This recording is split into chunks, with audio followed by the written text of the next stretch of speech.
اعوذ باللہ من الشیطان الرجیم بسم اللہ الرحمن الرحیم۔ اب چونکہ اس معاملے میں بحث ہو گئی تھی خانہ کعبہ کی بھی، پھر اسی میں مقام ابراہیم کی بات آ گئی تھی، تو کچھ ذہنوں میں سوال پیدا ہوا کہ یہ جو حج کے مناسک میں صفا اور مروہ جو ہے یہ بھی تو آخر اسی کا جو ہے، تو ان کی کیا حقیقت ہے، کوئی حقیقت ہے یا نہیں؟ فرمایا ان الصفا والمروہ من شعائر اللہ، یہ بھی اللہ کے شعائر میں سے ہے۔ شاعر کسے کہتے ہیں؟ وہ چیز جو شعور بخشے، تو وہ چیزیں کہ جن کے ساتھ اولو العزم پیغمبروں یا اولو العزم انسانوں، اولو العزم اولیاء اللہ کے کچھ حالات و واقعات کا کوئی ذہنی سلسلہ قائم ہوتا ہو، وہ گویا کہ شعور دلانے والے ہوتے ہیں، یاد دلانے والے ہوتے ہیں، اللہ تعالیٰ کی طرف ذہن کو لے جانے والے ہوتے ہیں۔ اس اعتبار سے شاعر ان الصفا والمروہ من شعائر اللہ فمن حج البیت او اعتمر فلا جناح علیہ ان یطوف بہما، تو جو کوئی بھی ہمارے گھر کا حج کرے، بیت اللہ کا حج کرے یا عمرہ کرے، اعتمر، فلا جناح علیہ، تو کوئی حرج نہیں ہے اس پر، ان یطوف بہما، کہ ان دونوں کا بھی طواف کرے، وہ جو 7 چکر لگائے جاتے ہیں، ان الصفا والمروہ۔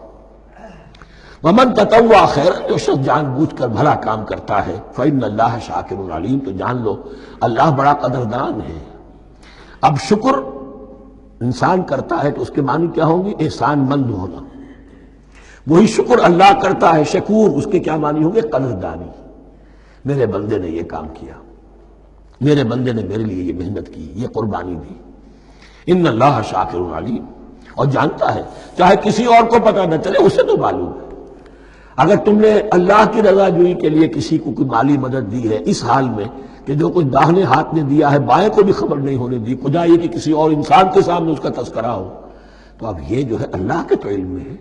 اگر تو اللہ سے اجر و ثواب چاہتے ہو تو اس کا ڈنڈورا پیٹنے کی کوئی ضرورت نہیں، اور اگر تم نے لوگوں کو دکھانے کے لیے کیا تھا تو وہ تو شرک ہو گئی، لائبلٹی ہو گئی۔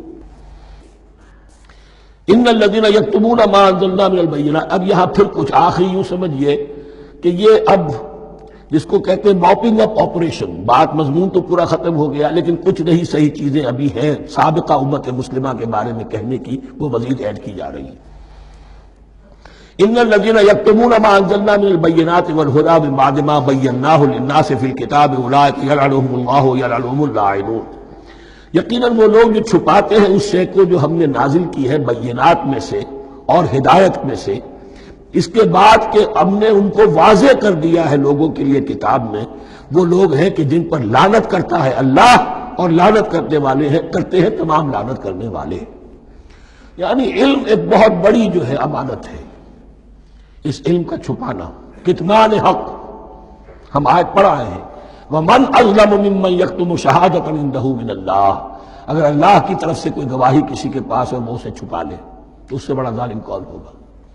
اب انہی کی وضاحت ہو رہی ہے، کیسی کیسی کھلی شہادتیں تورات اور انجیل میں تھیں اور ان کو یہ چھپائے پھر رہے ہیں۔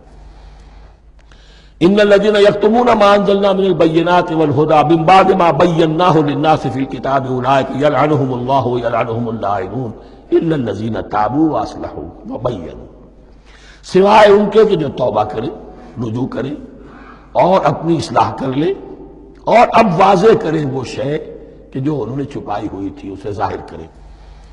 فَأُولَٰئِکَ أَتُوبُ عَلَیْہِمْ، تو ان کی توبہ میں قبول کروں گا اور ان کی طرف میں نگاہ التفات میں اپنی پھر ان کی طرف متوجہ کر دوں گا۔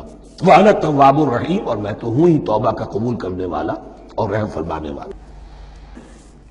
إِنَّ الَّذِينَ كَفَرُوا وَمَاتُوا وَهُمْ كُفَّارٌ، یقیناً جن لوگوں نے کفر کیا اور وہ مرے اسی حال میں کہ کفر پر قائم تھے، اولئک علیہم لعنۃ اللہ والملائکۃ والناس اجمعین، ان پر تو لعنت ہے اللہ کی بھی اور فرشتوں کی بھی اور تمام انسانوں کی بھی، خالدین فیہا، اس لعنت کی کیفیت میں وہ اب ہمیشہ رہیں گے۔ لا یخفف عنہم العذاب، نہ ان پر سے عذاب کے اندر کوئی کمی کی جائے گی، ولا ہم ینظرون، نہ انہیں کوئی مہلت ملے گی کہ عذاب کا تسلسل ذرا سی دیر کے لیے وقفہ ہو جائے، سانس لینے کی مہلت مل جائے، ولا ہم ینظرون۔ وَإِلَٰهُكُمْ إِلَٰهٌ وَاحِدٌ، سن لو تمہارا الہ اور معبود ایک ہی الہ ہے، لا الہ الا هو الرحمن الرحیم، اس کے سوا کوئی الہ نہیں ہے اور وہ رحمان ہے اور رحیم ہے۔ صدق اللہ العظیم۔